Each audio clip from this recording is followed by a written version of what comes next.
The just mentioned way of expressing the rate of the reaction or way of determining the rate of the reaction, remember, is called average rate of the reaction, because it gives us the average for the average of the rate of the change in the concentration of the reactants or the product for the time interval delta t.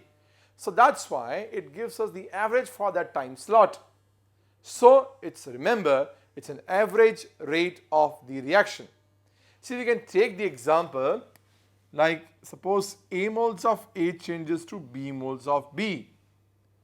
We know we can write down that the rate is, when can be compared between the two, it can be minus delta of A by delta T, and it can be plus delta B of by delta T, and these two rates will be different in their values. Of course, always the rate of the reactants when the value is put, it will be negative because the concentration is decreasing. But when we are comparing these two, we need to know that we have to put their coefficients like this. So we have to divide their expressions by their coefficients. Now they are equal.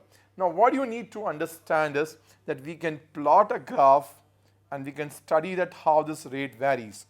Now you need one has to understand this.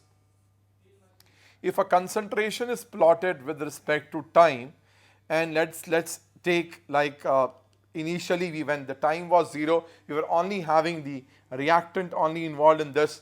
We were knowing how we have got these basically data.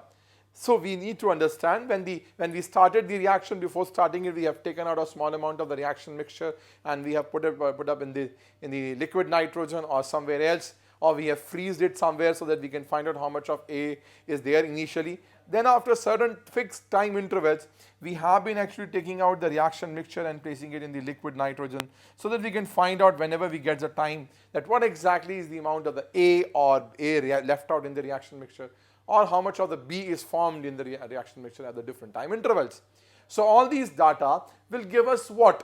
Will give us points here that after 5 minutes, like suppose here we have 5 minutes, 10 minutes, 15 minutes, 20 minutes, 25 minutes, 30 minutes, 35 minutes, and so on. So after 5 minutes, what was the concentration of the A? After 10 minutes, what was the concentration of A? What was the concentration of A at the 15 minutes? So like this, we will be able to get the points.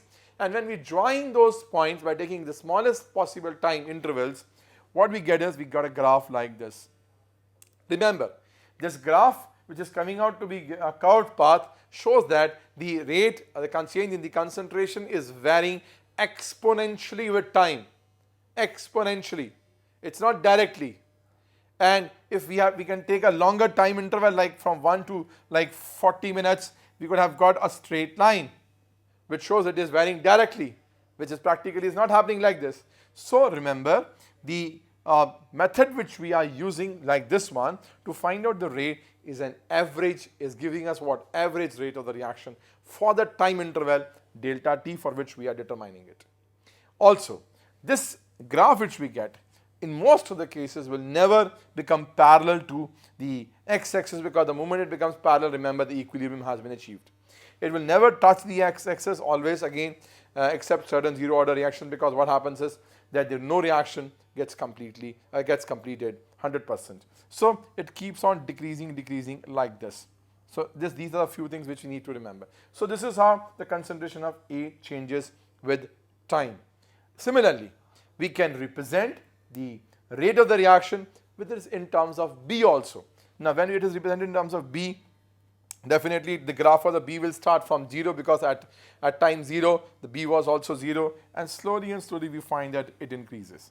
And it keep on increasing because it has to keep on, because the moment it becomes parallel to x-axis, equilibrium has been achieved. So that's not possible in case of this one. So that we are not bothered about that one. So it's keep on increasing, and the graph for this is this one. So this graph is for the B concentration and this is for your A. So these are certain basic things.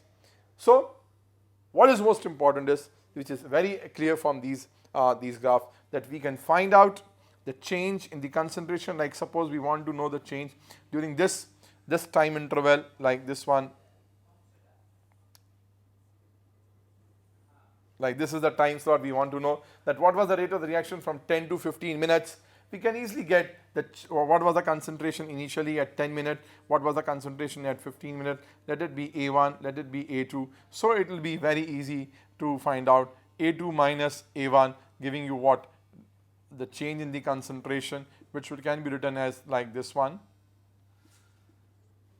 delta of A, and the time interval for which it is determined is T2 minus T1, which is 15 minus 10, so for 5 minutes. So this expression can give us, it will be negative, can give us clearly what will be the rate of the reaction for this time interval, and that will be the average rate of the reaction for this time interval of 5 minutes. So this is how we do it.